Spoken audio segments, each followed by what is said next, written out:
It's good to see you today. Hope you're doing well. We're going to be looking at the account of the Red Sea today, and our hymn is called Get Ye On To Canaan. Oh, get ye on to Canaan, don't die in Egypt's sand. There's bread and milk abundant in that bright, happy land. No use to live in bondage, there's freedom for us all. If you would take possession, no heed the leader's call.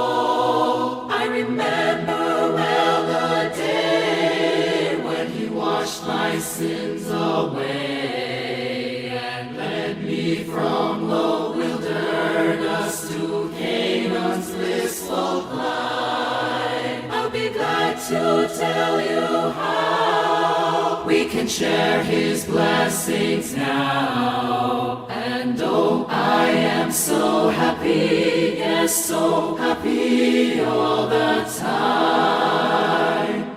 Oh, get ye on to Canaan, arise, make up your mind. He's faithful who has promised, not a hoof he left behind. He'll feed you heavenly manna with quail along the way. With fire by night he'll lead you, and with his cloud by day. I remember well the day when he washed my sins away and led me from the wilderness to Canaan's blissful clime. I'll be glad to tell you how we can share his blessings now. And oh, I am so happy, yes, so happy all the time. Don't fear the road to travel, the sea will open wide. The Lord will safely land you upon the other side. Although you may find giants, the Lord will fight for you. Just keep your eyes upon him, he'll take you safely through.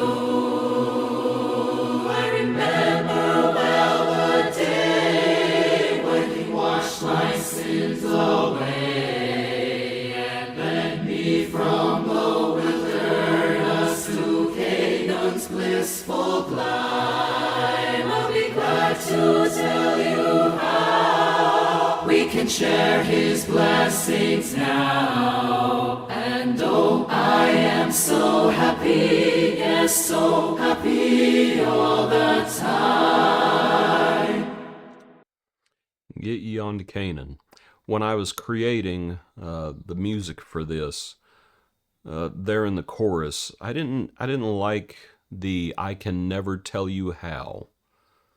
And it's, well, we're supposed to be able to tell people how to go, how to follow the Lord. And so that's why, if you were listening, the lyrics were changed to "I'll be glad to tell you how," and talking about sharing the blessing now.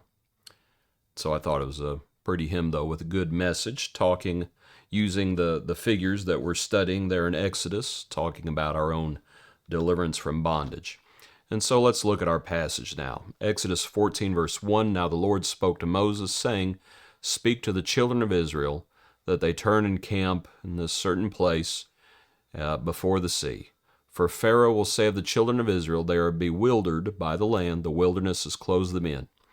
Then I will harden Pharaoh's heart, so that he will pursue them, and I will gain honor over Pharaoh and over all his army, that the Egyptians may know that I am the Lord. And they did so.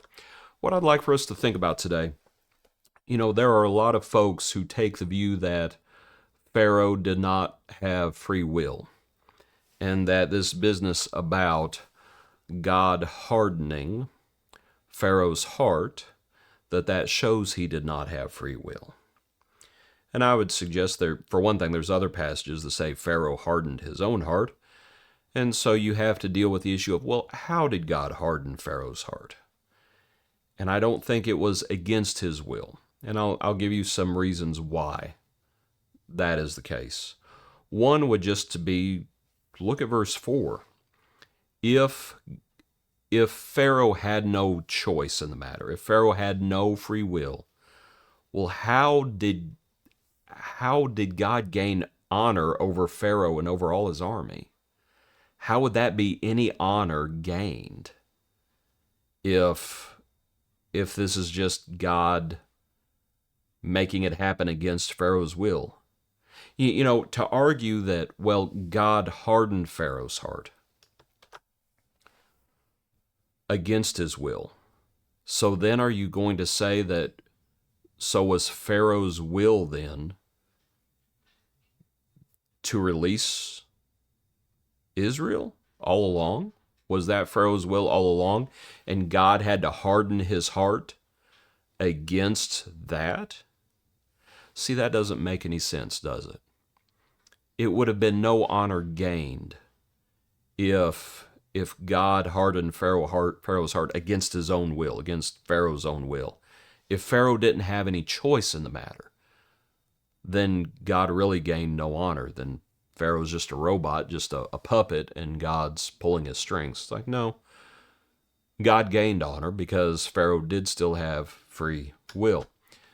To read on in the account, as the people fled, and as Pharaoh gathers the chariots and all those with him, all of those things, when Pharaoh drew near, the children of Israel lifted their eyes, and behold, the Egyptians marched after them. And this is where they start murmuring and complaining again. They say to Moses, because there were no graves in Egypt, have you taken us away to die in the wilderness? Why have you so dealt with us to bring us up out of Egypt? Is this not the word that we told you in Egypt, saying, let us alone that we may serve the Egyptians? For it would have been better for us to serve the Egyptians than that we should die in the wilderness. Moses says, don't be afraid, the Lord will fight for you. The Lord says to Moses, why do you cry out to me? Verse 15, and he tells him to lift up his rod, and you're going to have the parting of the Red Sea. But see, if people don't have free will, then you have to ask, well, why did they murmur in verses 11 and 12? Did God cause that? If God caused Pharaoh to have a hard heart, did God cause them to have a complaining heart?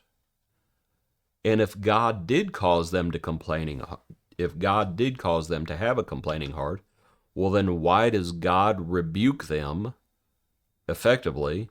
The Lord says to Moses, why do you cry to me? Tell them to go forward. And of course, the Lord rebukes them elsewhere for complaining. Why rebuke them if you caused it? See, that doesn't make any sense. It's like, no, Pharaoh had free will. The people had free will.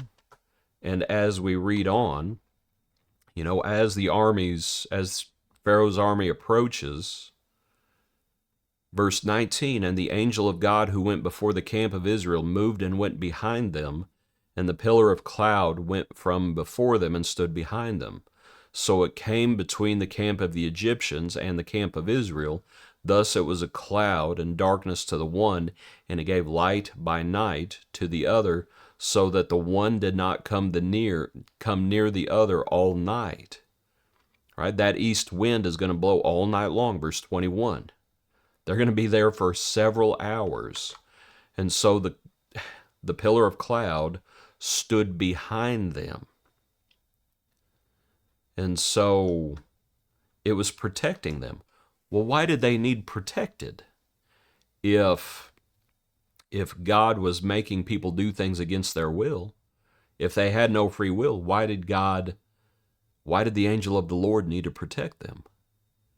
It's because people do have free will. I think it's pretty obvious. People do have free will. How did the Lord harden his heart? It's real simple. It's like the Lord puts the choices out there. The Lord knew what Pharaoh was going to do. How did the Lord harden Pharaoh's heart? The Lord has delivered the people out of Egypt. That's what Pharaoh's servants say. Pharaoh's servants say, "Oh, why have you done this? You've let all of our servants, you've let our slaves go. What do we have left?" And that's why they followed them. That's what the account says. Look back earlier.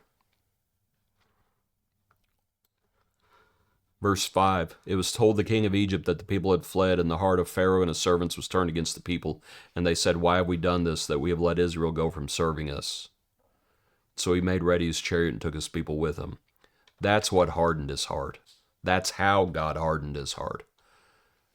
The people were delivered after the plagues. There's no more people. And now Pharaoh, all of a sudden, reality is setting in. He probably wants revenge for the death of the firstborn. That's probably what's going on. So yes, he still has free will. And yes, the people have free will. And so that's the truth of the matter. What do the people need to do? Don't complain and see what God can do. And while we're at it, get ye on to Canaan. Go. Don't die in Egypt's sand. Get to the promised land. And don't complain. And of course we know what's coming. But they need to get pointed in that direction, and there will be those who will faithfully get on to Canaan. Joshua and Caleb. It's for future studies. Appreciate you. Hope you have a good day. Join us tomorrow for another portion of our daily praise.